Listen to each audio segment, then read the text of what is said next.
Hi guys, Miranda here. This video is for those of you who are starting to think about what you're going to do after you turn 18. So you might be at college or a school sixth form, or perhaps you're doing an apprenticeship. Whatever you're doing at the moment, you're probably starting to think about what your next steps might be. So I'm going to run through the different options that you have and also give you some tips and hints of things you need to be thinking about now. Watch this video, have a look at the resources I'm going to suggest, and let us know how you get on. There are quite a lot of things that you can do when you're 18, which is fantastic. The first one that most of you probably will have heard of is university.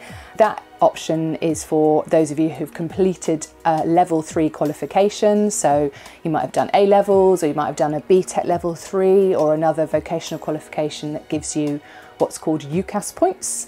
And the UCAS points let you get into university. So depending on what you've studied and how well you've done in it, you'll get a certain amount of points, and different universities and different courses will require different amounts of points. If you are thinking you might want to do something a bit more vocational, by that I mean related to the world of work, then you might start to think about apprenticeships. Apprenticeships are jobs, so they are through an employer. You can get apprenticeships at different levels. I've got other videos talking specifically about apprenticeships, so I'm not going to go on about those too much, but it is something worth thinking about. They can lead into particular types of work, and they can also give you a degree. So there's such a thing as a degree apprenticeship. There aren't tons of them, and they're more common in certain areas, but it's definitely something worth looking at if you are interested in working and learning at the same time. Third option I'm going to talk about is working.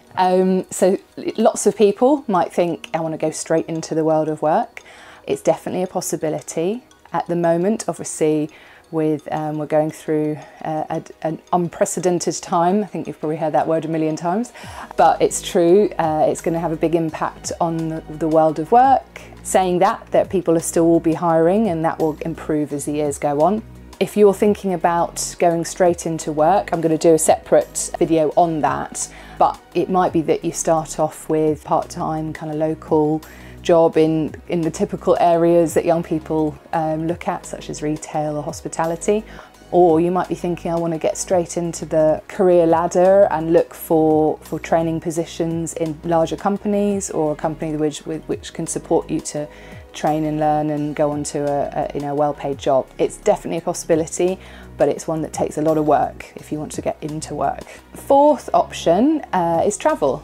Again, it's something that is going to be pretty tricky. We're in 2020 at the moment. Obviously, that's again going to improve. I'm a big fan of taking time to explore the world and see what's out there, and learn about yourself and learn about other people and learn about what your interests are and where your skills are.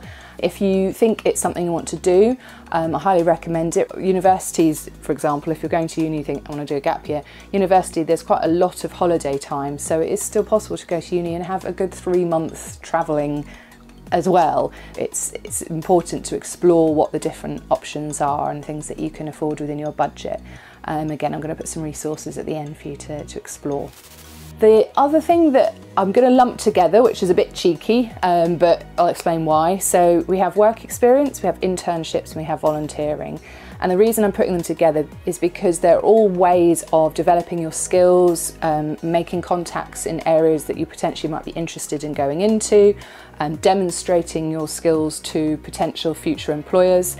So whether you're doing a work experience placement or an internship, which is basically work experience but generally for a longer period, and really if it is for a longer period you should be being paid for it, and volunteering, which is almost always free, as in you're giving your time for free. But all of those things are going to give you what I just mentioned about upping your skills, helping you make contacts, and demonstrating or evidencing your interest in an area of work. There are lots of different opportunities in all three of those areas, depending on what your career interests are, and it's probably worth having a chat with a careers advisor. I've talked about uni, apprenticeships, travel, work, and work experience, internships, and volunteering. There are other things you can do, for example, working for yourself. And some of you might be thinking, you know, I've got a great business idea, or I feel like the skills I've got allow me to get, you know, to work for myself. which is fantastic. Again, if you're considering that and you need some support, let us know. I think a really important thing is to be mindful of making any assumptions about any of those options I've just mentioned. So for example, often I speak to young people and think, well, I'll just get a job straight out of school. Don't be worried that you won't, but also don't just assume that it will come easily. You need to work hard at building the connections to find the job. You need to make sure you're job ready. So have you got enough skills to get into the world of work? Is your CV looking as good as it needs to look? And is it tailored to the particular types of jobs you're going for? The other one is around a university. I hear all sorts of worries and concerns, which is, especially at the moment, is understandable. One thing to remind you is that even though it is expensive, you may go many years without paying any of it back. And when you do start paying it back, it's a really small amount. So, don't let the finance side of things scare you off. And also, make sure you speak to people about the good side and the bad side. So if you're coming from the point of view and you're thinking, oh no, it's not for me, just question, why is it not for you? And if you've got really good positive reasons, as in because I want to do this career where I don't need to, or I've looked into it and there aren't the right courses for the sort of things I'm interested in, those are all perfectly reasonable reasons.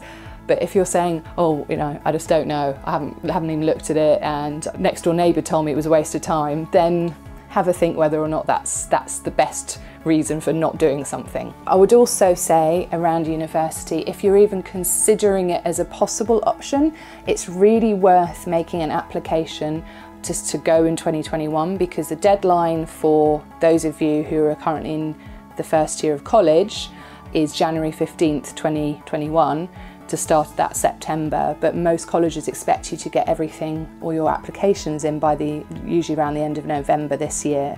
So it's a really quick turnaround when you get back in September or when we start in the autumn term.